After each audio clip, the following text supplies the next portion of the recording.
નમસ્કાર વિદ્યાર્થી મિત્રો. ધોરણ 12 વિષય અર્થશાસ્ત્ર, પ્રકરણ નંબર 6. આજનું આપણું આ પ્રકરણનું 6થું સેશન છે. હાલ આપણે અભ્યાસ કરવાના છીએ બેરોજગારી સર્જાવાના કારણોનો. મોટાભાગે આ પ્રશ્ન 5 ગુણમાં કે 3 ગુણમાં પૂછાતો હોય છે અને આ પ્રશ્નના કેટલાક ટોપિક્સ કે મુદ્દા જે છે એ 2 ગુણમાં પણ અલગથી પૂછાતા હોય છે. મોટાભાગે જ્યારે તમને આ પ્રશ્ન 3 ગુણની અંદર પૂછવામાં આવે તો તમારે 3 ગુણની અંદર સ્વાભાવિક વાત છે 3 મુદ્દા અને 5 ગુણની અંદર જે છે 5 મુદ્દા લખવાના હોય છે. દરેક મુદ્દાની અંદર તમે જોશો કે ભાઈ દેશની અંદર બેરોજગારી કઈ રીતે સર્જાય છે, એની પાછળના જે કારણો જે છે એ કેવા છે અને એની શું અસર થતી જોવા મળે છે.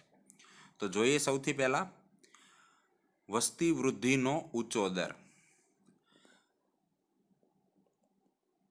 હકીકતમાં વસ્તી વૃદ્ધિના જે કારણો જે છે એમાં સૌથી મહત્ત્વના કારણોમાંનું એક કારણ તમે વસ્તી વૃદ્ધિનો ઊંચો દર કહી શકો. એનું કારણ એવું છે મિત્રો કે બેરોજગારી ત્યારે જ સર્જાય છે જ્યારે શ્રમની માંગ અને શ્રમના પુરવઠા વચ્ચે અસમતોલા સર્જાય. સાદી ભાષામાં કેવું હોય તો તમે એવું કહી શકો કે ભાઈ શ્રમનો જે પુરવઠો જે છે અને શ્રમની જે માંગ જે છે આ બંનેની વચ્ચે અસમતોલા સર્જાય છે. એક રીતે કેવું હોય તો કહી શકો કે શ્રમનો પુરવઠો જે છે એ અતિશય વધારે છે અને શ્રમની જે માંગ જે છે એ ઓછી છે. આ બંને વચ્ચેની જે અસમતુલા જે છે એ જ મોટા ભાગે બેરોજગારીનું કારણ બને છે. કેમ કે જ્યારે બહુ ઊંચો વસ્તી વૃદ્ધિ દર હોય ત્યારે શ્રમનો પુરવઠો જે છે એ ઊંચો જોવા મળે છે.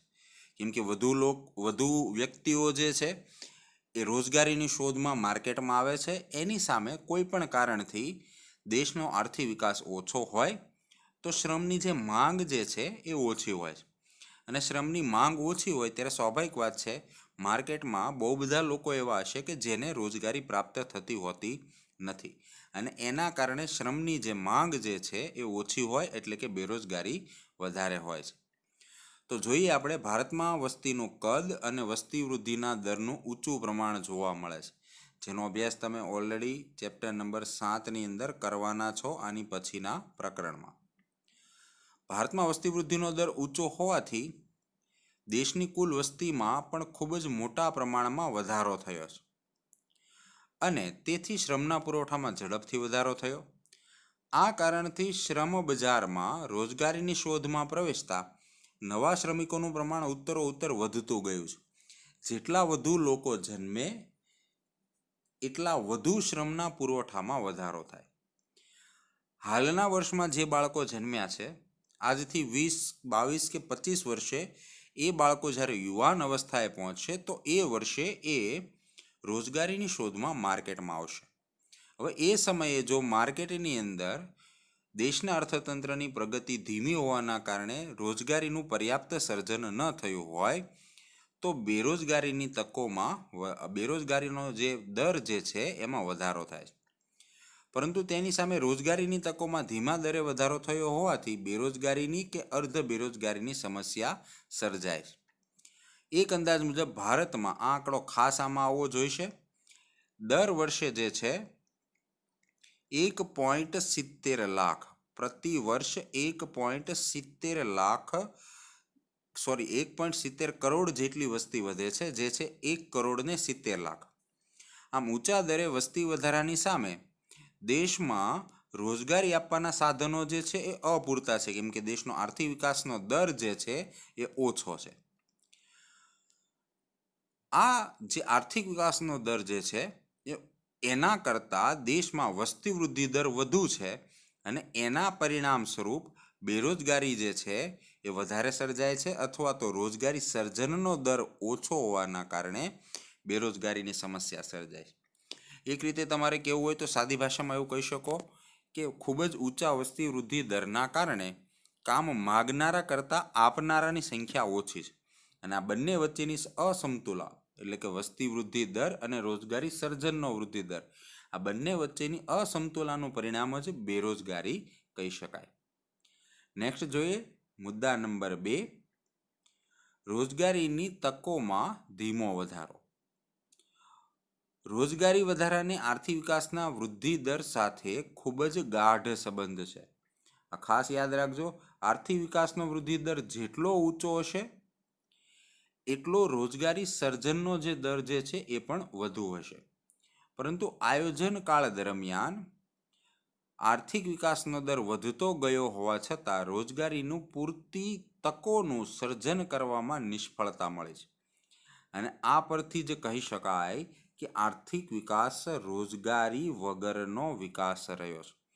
અહીંયા જે આ મુદ્દો જે તમને અવતરણ ચિહ્નમાં આપેલું વાક્ય જે છે એ તમને 2 ગુણના અલગથી પ્રશ્ન તરીકે પણ પૂછાય છે, જેમાં તમારે આ આખો મુદ્દો સમજાવવાનો થાય છે. જોઈએ આગળ. ભારતમાં આયોજનના પ્રથમ 3 દશકામાં લગભગ 3.5% દરે આર્થિક વિકાસ હાંસલ થયો. પ્રથમ 3 દશકાનો મતલબ એવો થશે કે આઝાદીના શરૂઆતના 30 વર્ષોમાં 3.5% દરે આર્થિક વિકાસ થયો છે, જે બહુ ખાસ વિશેષ. ત્યારબાદ વધીને 10મી પંચવર્ષીય યોજનામાં 7.6% અને 11મી પંચવર્ષીય યોજનામાં 7.8% થયો છે. હવે આ જે 7.8%નો અને 7.6%નો જે વૃદ્ધિ દર જે છે એ હકીકતમાં ઘણો ઊંચો કહી શકાય. પરંતુ આની સામે આપણા દેશનો વસ્તી વૃદ્ધિ દર જે છે એ પણ ખૂબ જ ઊંચો રહ્યો છે. છતાં આટલો ઊંચો વસ્તી વૃદ્ધિ દર હોવા છતાં દરેક યોજનાના અંતે, પછી એ પહેલી હોય, બીજી હોય કે અત્યાર સુધીની 13મી યોજના હોય, બધી જ યોજનાઓ જે પંચવર્ષીય યોજનાઓ જે છે એમના અંતે જે બેરોજગારોની સંખ્યા જે છે એમાં સતત શું થયું છે તો કે વધારો થયો છે. આ આયોજનબદ્ધ આર્થિક વિકાસના પગલાં ભરવા છતાં નવા અને જૂના, જે વ્યક્તિઓની રોજગારી કોઈ કારણથી છૂટી ગઈ છે એવા વ્યક્તિઓ જૂના બેરોજગાર કહેવાશે, અને જે બાળકો કે યુવાનો પ્રથમ વખત રોજગારીની તકની શોધમાં માર્કેટમાં આવ્યા છે એ નવા રોજગાર ઈચ્છુકો ગણાય. પરંતુ જે જૂનાની નોકરી છૂટે છે એને પણ નવું કામ મળતું નથી, અને જે નવા યુવાનો રોજગારીની શોધમાં દેશમાં પ્રવેશે છે એમને પણ કામ મળતું નથી. અને એનું પરિણામ એવું, ખેતી ક્ષેત્રે આવા લોકોની રોજગારીનું ભારણ વધી જતું હોય. આ ઉપરાંત ખેતી ક્ષેત્રે હરિયાળી ક્રાંતિ જે છે એ પણ અમુક વિસ્તારો પૂરતી જ મર્યાદિત રહી છે, અને કૃષિ સિવાયના અન્ય ક્ષેત્રોનો પણ ઓછા પ્રમાણમાં વિકાસ થયો. પરિણામે શ્રમના પુરવઠાના વધારાને અનુરૂપ નવી રોજગારીની તકોનું સર્જન કરવામાં સફળતા મળતી નથી, અને ઉત્તરોત્તર બેરોજગારીમાં વધારો થાય છે. એટલે તમે એવું કહી શકો કે દેશનો આર્થિક વિકાસનો દર જેમ ઊંચો હોય એમ રોજગારી સર્જન ઊંચું અને ગરીબીનું પ્રમાણ ઘટવું જોઈએ. પરંતુ આપણી જેવા દેશોમાં રોજગારી સર્જનનો દર ખૂબ જ ઓછો છે.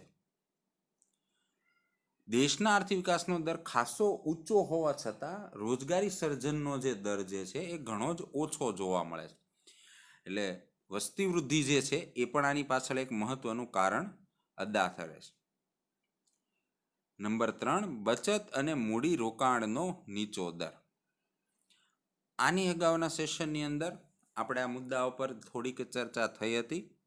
મેં તમને એવું સમજાવ્યું હતું કે લોકો જ્યારે બેરોજગાર બને છે તો એની પાસે આવક નથી હોતી, પરિણામ સ્વરૂપ એ ખર્ચ કરતા નથી, જેનાથી માંગ ઓછી થાય છે, અને માંગ ઓછી થવાના કારણે લોકો બેકાર બને છે. અને ત્યારે મેં તમને એવું પણ સમજાવ્યું હતું કે બચત જે છે એ મૂડી રોકાણનો સ્ત્રોત છે. જો બચત થશે તો મૂડી રોકાણ થશે, કેમ કે લોકો પોતાની આવકમાંથી જે રકમ બચે છે એને કોઈ ઉદ્યોગ ધંધા કે બિઝનેસની અંદર રોકતા હોય છે. હવે જો લોકો પાસે આવક જ નહીં હોય તો સ્વાભાવિક વાત છે એ બચત કરી શકવાના નથી, અને જો બચત નહીં કરી શકે તો સ્વાભાવિક વાત છે મૂડી રોકાણનો જે દર જે છે એ કેવો રહેશે? ઓછો રહેશે. આ મુદ્દો જે છે એ પણ ખૂબ જ ગંભીર પ્રકારે રોજગારી સર્જન ઉપર અસર જન્માવે છે. ભારતમાં આયોજન કાળ દરમિયાન રાષ્ટ્રીય આવકમાં વધારો થયો, પરંતુ સાથે સાથે વસ્તી વૃદ્ધિ દર પણ ઊંચો જોવા મળ્યો છે. સામાન્ય રીતે એવું કહેવાય કે જો રાષ્ટ્રીય આવક વધે તો માથાદીઠ આવક વધે, પરંતુ જો માથાદીઠ આવકના વધારા કરતાં વસ્તી વૃદ્ધિનો દર જે છે એ વધુ ઊંચો હોય, આ સંજોગોમાં વધવાને બદલે ઘટે છે. કેમ કે આવક તો વધી, પરંતુ એની સામે જેટલા વ્યક્તિઓ વચ્ચે આવક વહેંચાતી હતી એ વ્યક્તિઓની સંખ્યામાં પણ વધારો થયો. પરિણામ સ્વરૂપ દરેક વ્યક્તિના ભાગે જે આવક આવે છે, કે જેને આપણે સાદી ભાષામાં માથાદીઠ આવક કહીએ છીએ, એનું પ્રમાણ ઘટે છે. પરિણામ સ્વરૂપ રાષ્ટ્રીય આવકના પ્રમાણમાં નીચા દરે વધારો થાય છે અને નીચી માથાદીઠ આવક અને બોજારૂપ વસ્તીના નિભાવ પાછળ થતા ખર્ચના કારણે બચત અને મૂડી રોકાણનો દર ઓછો રહે છે. સૌથી પહેલાં તો એ સમજી લો કે આ બોજારૂપ વસ્તી એટલે શું. તો આપણે અગાઉ જોયું હતું કે ભાઈ શ્રમના સક્રિય પુરવઠાની અંદર આપણે એવા જ વ્યક્તિઓનો સમાવેશ કરીએ છીએ જે પ્રવર્તમાન વેતન દરે કામ કરવાની ઈચ્છા, શક્તિ અને લાયકાત ધરાવતા હોય અને કામની શોધમાં હોય. પરંતુ જે વ્યક્તિ પ્રવર્તમાન વેતન દરે કામ કરવાની ઈચ્છા, શક્તિ કે લાયકાત ધરાવતા નથી કે કામની શોધમાં નથી, એવા લોકો એટલે કે 15 વર્ષથી નાના અને 60 વર્ષથી ઉપરના જે લોકો જે છે બોજારૂપ વસ્તી કહેવાય છે. કેમ કે આવા લોકો જે છે પોતાના નિભાવ માટે બીજા વ્યક્તિઓ પર આધાર રાખે, જેમ કે વિદ્યાર્થીઓ જે કોઈ આવક કમાતા નથી અને પોતાના માતા પિતા ઉપર આશ્રિત હોય છે, અથવા તો વૃદ્ધો કે વડીલો જે નિવૃત્ત થઈ ગયા છે, એ પણ આ જ પ્રકારની બોજારૂપ વસ્તીનો ભાગ થશે. હવે આ વસ્તી એવી વસ્તી છે મિત્રો કે જે કોઈ આવક કમાતી નથી, પરંતુ એ જીવન તો જીવે જ છે, એટલે એના નિભાવ પાછળ ખર્ચ કરવો પડે છે. એટલે અહીંયા જે છે એ ખર્ચની સામે કોઈ આવક એ કમાવી ન આપતા હોવાના કારણે બચત ઓછી રહે. અને મેં અગાઉ તમને સમજાવ્યું હતું એમ, જ્યારે બચતનું પ્રમાણ ઓછું હોય તો સ્વાભાવિક વાત છે મૂડી રોકાણનું પ્રમાણમાં પણ ઘટાડો થાય છે. એટલે બચત અને મૂડીરોકાણનો દર નીચો રહે છે અને મૂડીરોકાણ જ્યારે ઓછું હોય તો ઉદ્યોગ ક્ષેત્ર હોય, ખેતી ક્ષેત્ર હોય કે સેવા ક્ષેત્ર હોય, એ ક્ષેત્રની અંદર નવી રોજગારી સર્જનની તકો તમે ઊભી કરી શકો નહીં.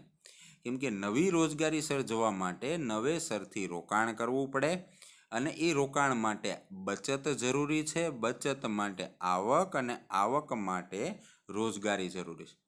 પરંતુ આ વિષચક્ર જે છે મંદીનું, કે જેમાં આવક નથી, પરિણામે બચત નથી, પરિણામે એ ખર્ચ નથી કરતા કે રોકાણ નથી કરતા, અને એના કારણે મૂડીરોકાણનો દર વળી પાછો નીચી આવકમાં પરિણમે છે.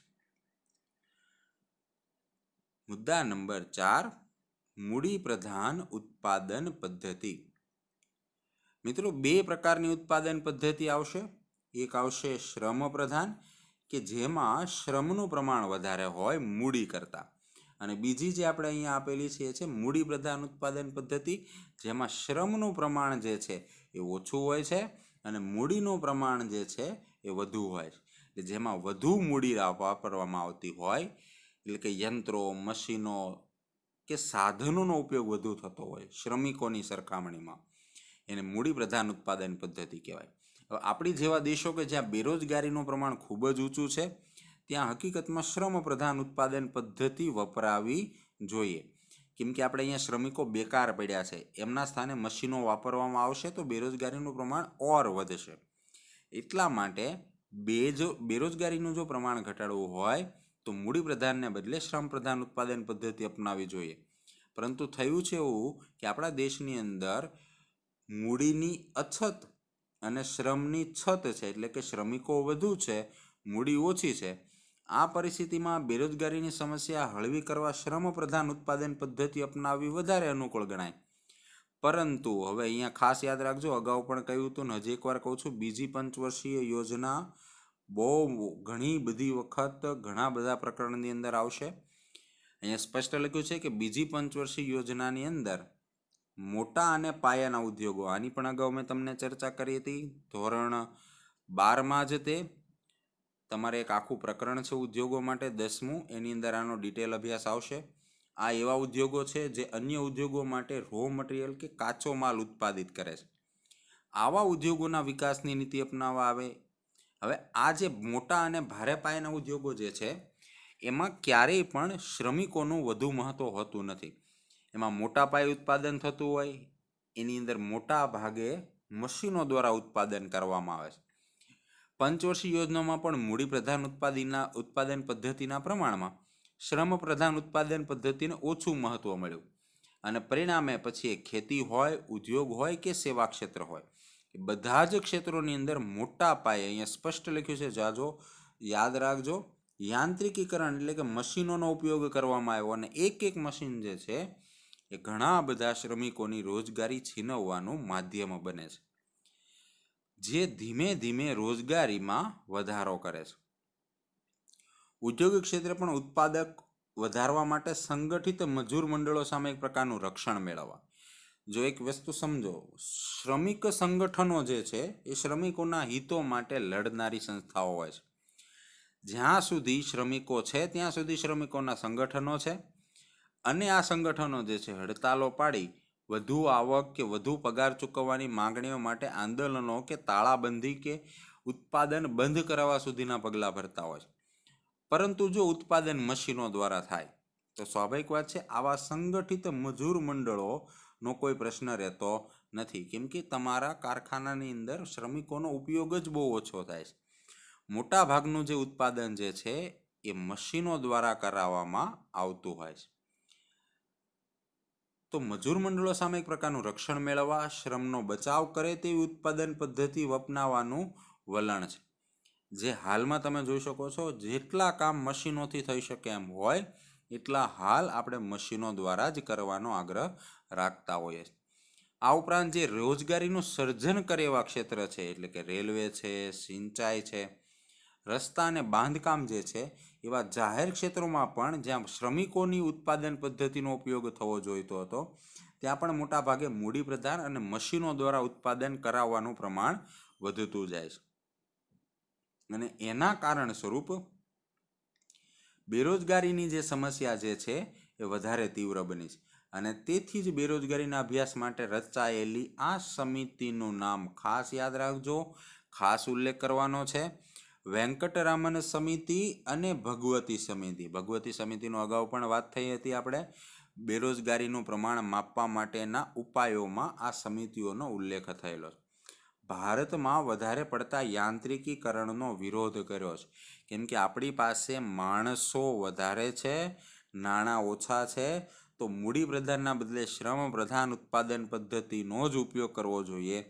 પરંતુ આપણે વધુ શ્રમિકો હોવા છતાં શ્રમિકોના બદલે મશીનો દ્વારા ઉત્પાદન કરવાનો આગ્રહ રાખ્યો છે અને એના કારણે બેરોજગારીનું પ્રમાણ જે છે એ સતત વધતું જાય છે.